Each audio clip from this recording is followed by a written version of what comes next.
The third pillar of self-esteem is the practice of self-responsibility. To feel competent to live and worthy of happiness, I need to experience a sense of control over my existence. This requires that I be willing to take responsibility for my actions and the attainment of my goals. This means that I take responsibility for my life and well-being. Self-responsibility is essential to self-esteem, and it is also a reflection or manifestation of self-esteem.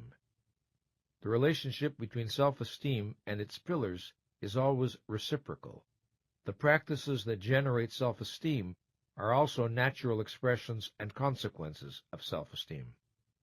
The practice of self-responsibility entails these realizations. I am responsible for the achievement of my desires.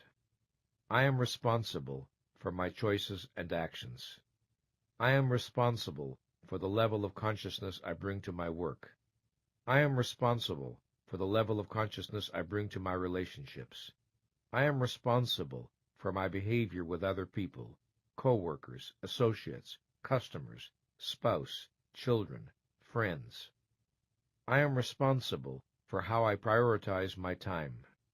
I am responsible for my personal happiness. I am responsible for accepting or choosing the values by which I live. I am responsible for raising my self-esteem. Once, when I was lecturing to a group of psychotherapists on the 6 pillars of self-esteem, one of them asked me, "Why do you put your emphasis on what the individual must do to grow in self-esteem? Isn't the source of self-esteem the fact that we are children of God?" I have encountered this question a number of times. Whether one believes in a God and whether one believes we are God's children is irrelevant to the issue of what self-esteem requires. Let us imagine that there is a God and that we are all His, her, its children. In this respect, then, we are all equal. Does it follow that everyone is or should be equal in self-esteem, regardless of whether anyone lives consciously or unconsciously, responsibly or irresponsibly, honestly or dishonestly? This is impossible. There is no way for our mind to avoid registering the choices we make in the way we operate, and no way for our sense of self to remain unaffected. If we are children of God, the questions remain, what are we going to do about it? What are we going to make of it? Will we honor our gifts or betray them? If we betray ourselves and our powers, if we live mindlessly, purposelessly, and without integrity, can we buy our way out? Can we acquire self-esteem by claiming to be God's relatives? Do we imagine we can thus relieve ourselves of personal responsibility? Whatever role a belief in God may play in our lives, surely it is not to justify a default on consciousness, responsibility, and integrity. In stressing that we need to take responsibility for our life and happiness, I am not suggesting that a person never suffers through accident or through the fault of others, or that a person is responsible for everything that may happen to him or her. Some things we have control over, others we do not. If I hold myself responsible for matters beyond my control, I put my self-esteem in jeopardy, since inevitably I will fail my expectations.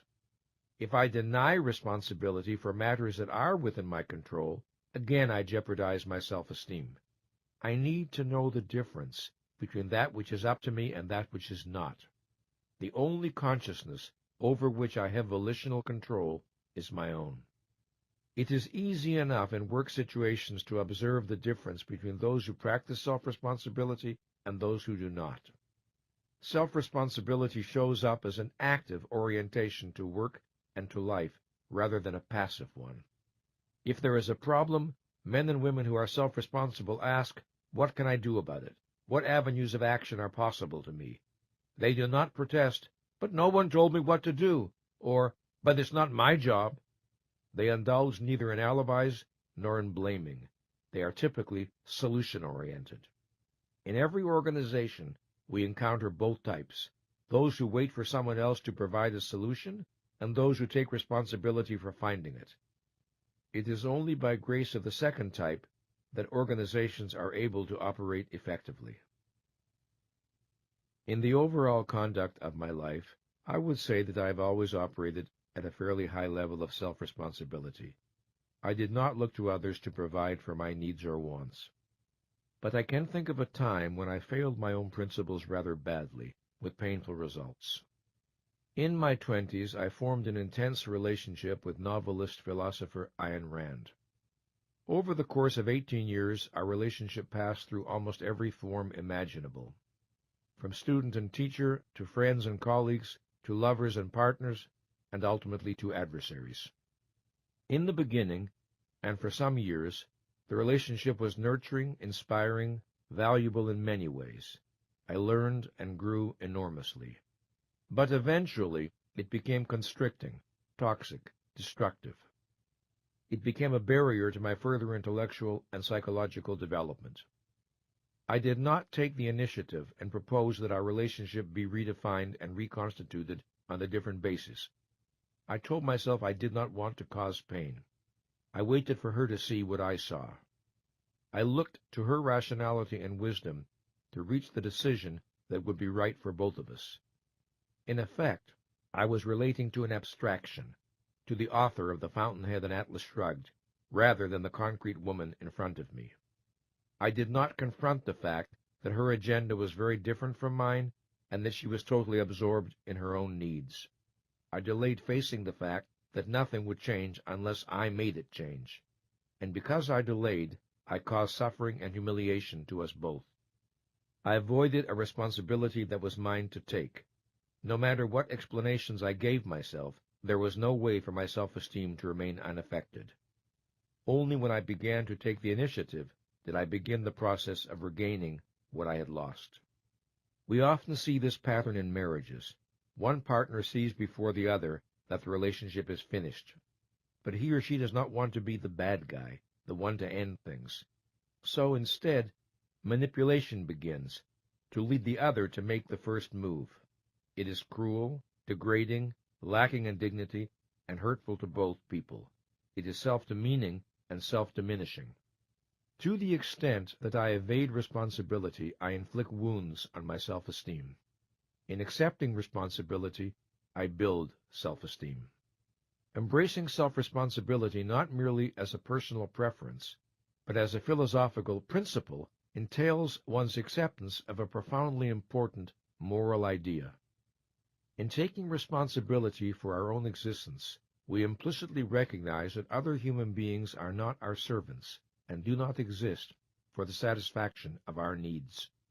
We are not morally entitled to treat other human beings as means to our ends, just as we are not a means to theirs.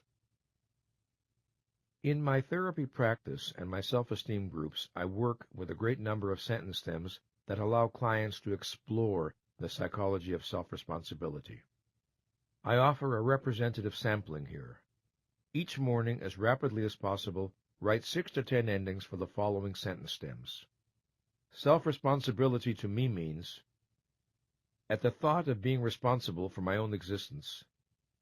If I accepted responsibility for my own existence, that would mean, when I avoid responsibility for my own existence, if I accepted 5% more responsibility for the attainment of my goals, if I took more responsibility for the success of my relationships.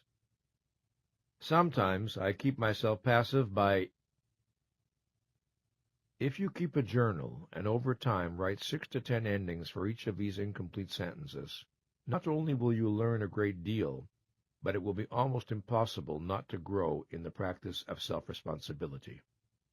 The best way of working is to do the foregoing stems Monday through Friday, then do this weekend stem. If any of what I have been writing this week is true, it might be helpful if I. Having worked with people for so many years, with the aim of building self-esteem, I have always been on the lookout for decisive moments in psychotherapy, instances when a click seems to occur in the client's mind, a new forward motion begins. One of the most important of such moments is when the client grasps that no one is coming. No one is coming to save me. No one is coming to make life right for me. No one is coming to solve my problems. If I don't do something different, nothing is going to get better. Some years ago, in my group therapy room, we hung on the wall a number of sayings that I often found useful in the course of my work. A client made me a gift of several of these sayings done in needlepoint, each with its own frame. One of these was, "No one is coming." One day a group member with a sense of humor challenged me about it. "Nathaniel, it's not true," he said. "You came." "Correct," I admitted. But I came to say that no one is coming.